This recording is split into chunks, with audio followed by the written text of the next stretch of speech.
Chapter 14. The Family's Experience. In the sweetness of friendship, let there be laughter and sharing of pleasures. For in the dew of little things, the heart finds its morning and is refreshed. Khalil Gibran. At Silverado, providing attention and assistance to the families of the memory impaired is as important as serving the people directly in its care. Ever since its founding, the organization has offered support groups for relatives and friends. "How is everyone feeling?" Werner asked. There was a long silence. Then Russell spoke up. "It's lonely." Werner leaned forward slightly in encouragement, and Russell began to speak again. "I've been in the house by myself for 3 months now, and I'm still not used to it. Now that Meredith is at Silverado, I'm getting a full night's sleep. So from a physical standpoint, I guess I'm doing better." Russell paused. "But I feel alone." Around the table, heads nodded. Philip, Gary, Bert, Vernon, and the rest. They understood. For almost everyone on the odyssey of Alzheimer's or another memory-impairing disease, there is a spouse or family member also walking a new, unaccustomed path.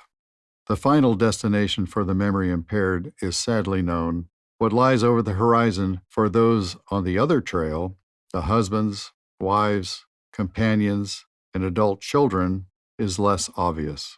But evident to anyone who has ever taken this unwanted trip is that it is laden with visceral emotions and milestones. For spouses and longtime partners, there is the added uncertainty of how to refashion a life no longer clearly defined. This is why Lerner was leading a group discussion among 9 men whose spouses were residents at Silverado. During the 12 months that Lucette, Werner's wife of 60 years, resided at Silverado, he visited her 340 days. Making friends with the residents and staff, he participated in the family support group and came to view Silverado as an extension of his home. Even after Lucette passed away, he continued to stop in. One day, Veronica, the community's director of resident and family services, asked him if he would be willing to spearhead a new support group. It would be for men only. There are a number of men whose wives are residing here who might find it easier to talk about what they're going through if there weren't any ladies present. Werner thought for a moment. "I'll be happy to try it if you think it would be worthwhile. Of course, you know that I've never run a support group." Veronica smiled. "I'm certain you will know what to do." Shortly thereafter, Werner gamely reported to Silverado for the first meeting in his new role. He had reflected quite a bit since his conversation with Veronica. As a retired international banker, he had decades of experience running meetings, sometimes in more than one language. He thought the skills he honed in all those years might be helpful now. The men had lunch first to relax the atmosphere. Then Werner cleared his throat and asked the question about how everyone was feeling.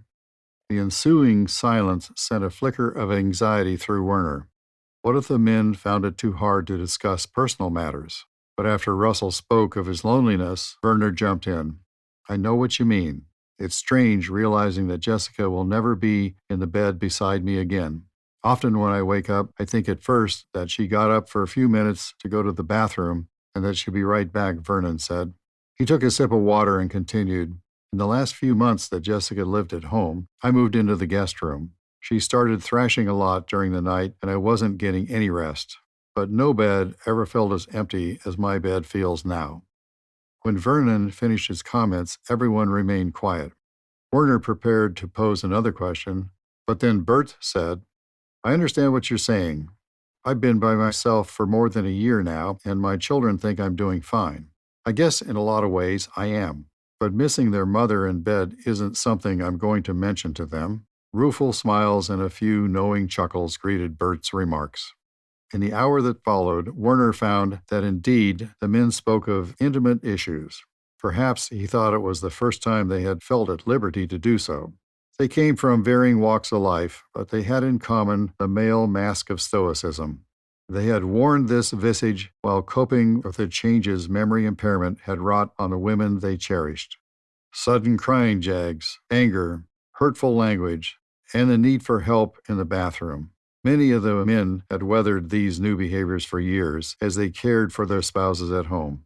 Each had reached the point that his ability to provide care was not sufficient for his wife's needs, but they had never spoken to anyone about their pain, which Werner now understood ranged from anguish to depression.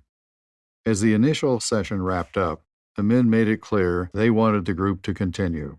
Now Werner leads the male-only luncheon once every 3 months. It's been more than a year since his wife's passing, and he is in a different phase from the other men, who still grapple with their wives' memory impairment as part of their daily lives.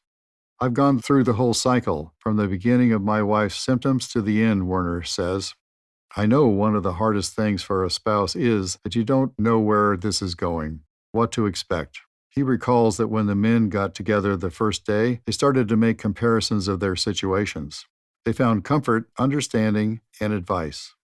Werner is a busy man these days. He not only consults on international banking, he also travels, skis, reads, and spends time with his daughter.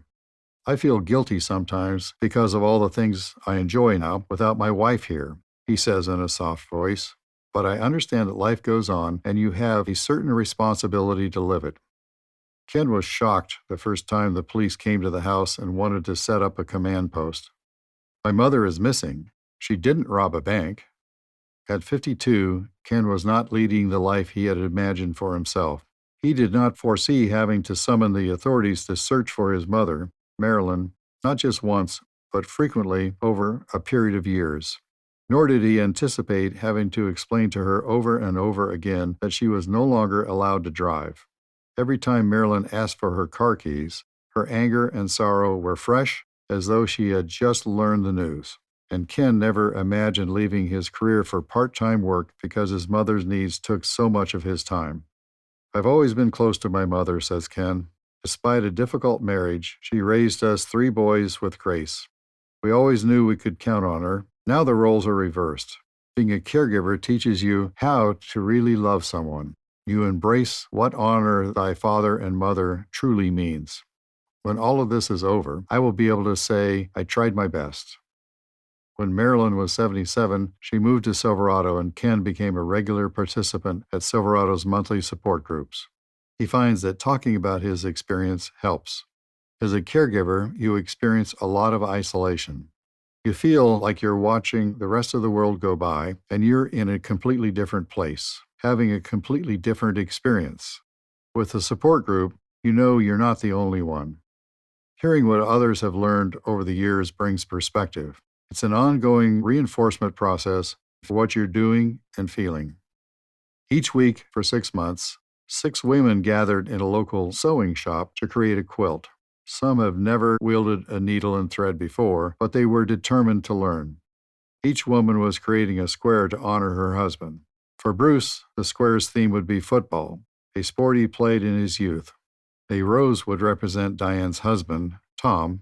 He had planted a rose garden at every home they had lived during their 50-year marriage. Each of the women had joined Silverado's family support group and for the first time had met other wives who had long cared for their husbands at home. As they constructed their quilt, they stitched together new friendships to sustain them through the loss of their spouses to memory impairment. What I was going through with Bruce was something I just didn't talk about with other people, Betty said.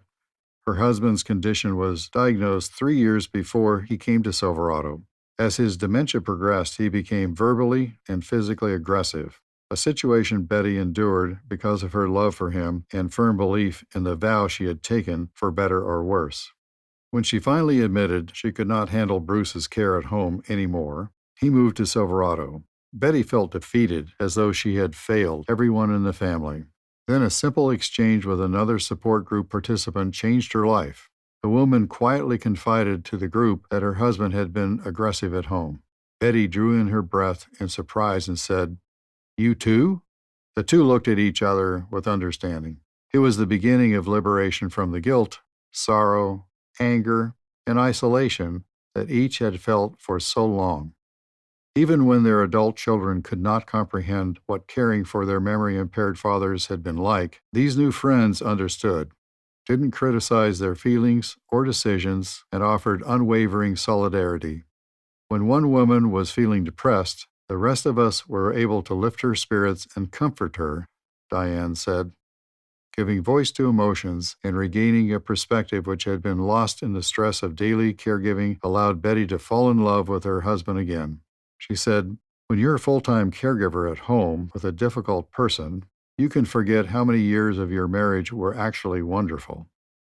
All of the women relished the weekly stitching sessions.